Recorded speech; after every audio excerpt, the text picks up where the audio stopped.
Shashamane, Shashamane, Shashamane.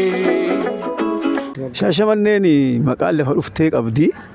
Durii laftii kun ka bosonaan beekameeru.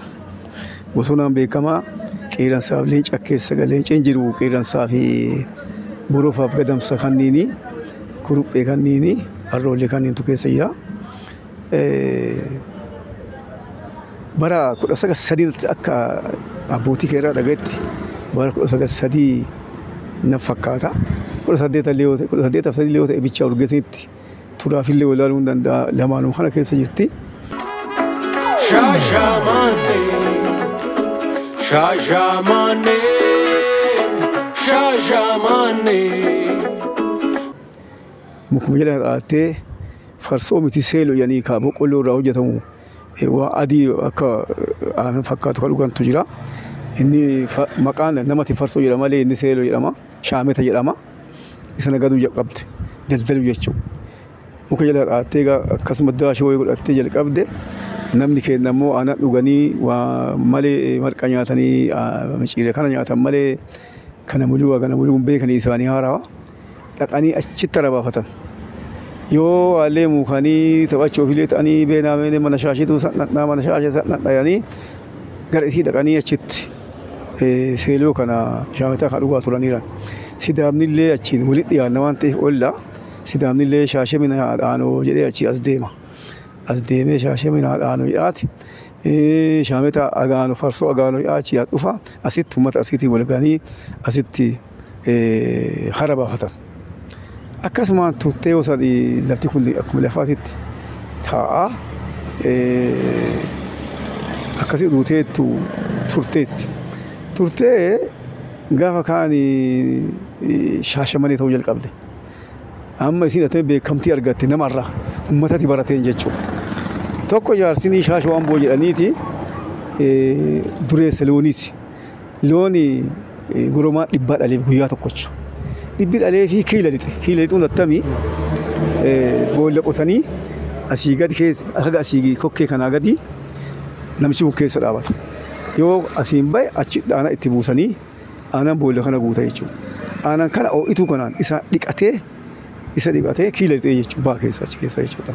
Achi namatti keessaa baasaa bayanii akkasitti innillee utuu beekamtii argatee silaa maqaa isaatiin moggaafamaa jechuudha. Beekamtii akkasii durummaa qaba malee namaan waliin barannee durummaa kana bicha maqaa isaa deeme akka shaashee san namni itti dhufee namni baratee akkasiin taane shaashee namni biyya biraallee baratee akka mootummaatiitti illee namni baratee akkasiin Shaashamanneen maqaa isiitiin moggaafamuu dandeetta jirti. Ka sanii san.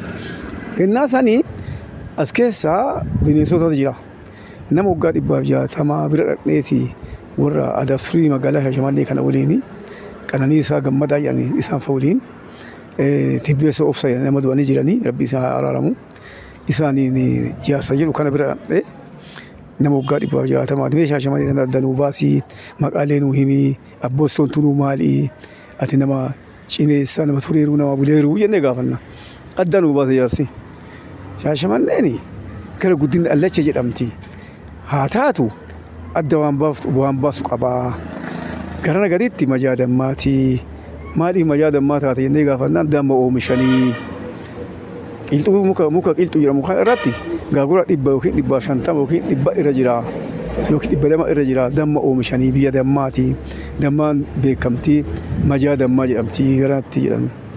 Allachee kana attamiin allacheen taate jennaan diinni nafxanyaa gara biyya walaayittaa kana ol duuleeti arsii asii fixee namni gariin dhokattee haftee gaafa isiin ol babbaatee jettu ichiim allachi afaan amaaraatiin itti tokkosanii ajjeesanii allacheen akkasiin ta'uu dandeette tunillee magaalaa allachee kun akkasii addaaf ho'aa isiillee jaarsi akkasii nutti hawaashuma akkuma duriitu ka jechuun akkasiin allacheen Shaashamanneen akka kanaan Shaashamannee taatee dhuftee jirti. Deebitee namni qonna jalqabe. Qonna jalqabanii boqqolloo qotanii qamadiin dhiyoo dhufeera qoobeeki. Boqqolloo qotanii gara guddinaa warqii dhaabatanii boqqollaa qotanii balqulaa kana dhaaban lafatti. Balqulaan kunillee argitee beektana fakkaata. Balqulaan kun guddatee hammana gayaa Kan gurani nyaatani kan har'eeti nyaata kan fardatti nyaata kan namatti nyaata quufata jedhamu san jechuudha. Akkasitti qonni jalqabanii muka ciruu jalqaban qonna ta'e lafti kun. Utuu qonnan taane ammoo jaarsi siin jedhu kuni asi qeerransa ajjeesaniidhaan kunoo abboostoo kanatti bakka abboostoo jettu jedhamtu kana waajjira poolisii kana biratti qeerransa ajjeesanii baqqala boolla jedhamtu san biratti maqaa namni biraa itti baase san achi biratti illee gadamsa ajjeesaniidhaan dhadhoola itti banii hinna dogongora dhadhoola baasan jechuudha. Bosonni akkas ta'aa dhufeera. Gaafa dhadhoola illee dhoggee gadaan dhoggee bosona bineensota fixinaa gaafa beelofne baraboonni jabaate baraganni jabaate isa kanaa nyaatanii isa kana ajjeesanii nyaatanii amma tuqinaa jedhanii gadaan dhoggee muka ciruu jalqabnaan bineensonni kun asii baqatee jira. Baqatanii lixanii haga ciranii qonnaan beekame biyyi kun qonnaan beekamee qamadiin deemee irra dhufee qamadii halleen qotanii xaafii qotanii qamadii qotanii dinnichaa qotanii biyya akkasiiti Shaashamanneen biyya quufaan beekamtu biyya oomishuma kanaan beekamtu Shaashamanneen kun jechuudha. Akkasiin akkas ta'eeti dhaga'ee jira. Tabiraa sana gaafattu. Aadaan dhugaadha. Natu irraa siiluufee aadaa asii dagaaggee jira. Intala takka fuudhaaf heeruma geggeessuudhaaf qabxii 17 dhumata. Qabxii 17 uduulaa ka'ee naafsi tursiisa amma kun. Intala mana kadhatan malee hin ta'u. Mana wayaa ofii uffatee ilmatti uwwisee eeboo baxxeetti eeboo qabatee dhaqee hiyaasee warra na'ee nagaan gaafatu akkasuma irraa jalqabee qabxii 17 haga isii heerumtu haga murtii buusan kana seera jabeessa aadaa jabeessa jechuudha. Aadaa jabeessa gaafa fuudhan kana itti dhaamata gaafa kennuuf kana jechuudha. Heerumti guyyaa heerumaa gaafa ga'e qabxoonni siin jedhe kun dhumateera miti 17 irra ga'e dhaamata. Ani ijallee si heerumsiisee hin jiru ilkaan isii illee jalaan tuqin. Dirra isii illee akka badaana jalaan tuqin. Qaajjisa isii rifeensa illee buqqisin. Luka isii illee hin tuqin. Gurra isii illee jalaan tuqin. Ani isii nafa isii si heerumsiisee jira. Yoo aartillee waan intalli 30 balleessiti 10 dhossiif 10 gorsi 10 obsi jedhanii itti heerumsiisanii kana fudhatee gala. Haatillee sabaree kennitee mucaa kiyya nagguuri jettee itti kennattee hoo barseetii yadaamatti san barse jechuudha. Hoo naa hora gadi ariin ol naa arii malee manaa naan baasin addaan foo'aminaa addaan badinaa.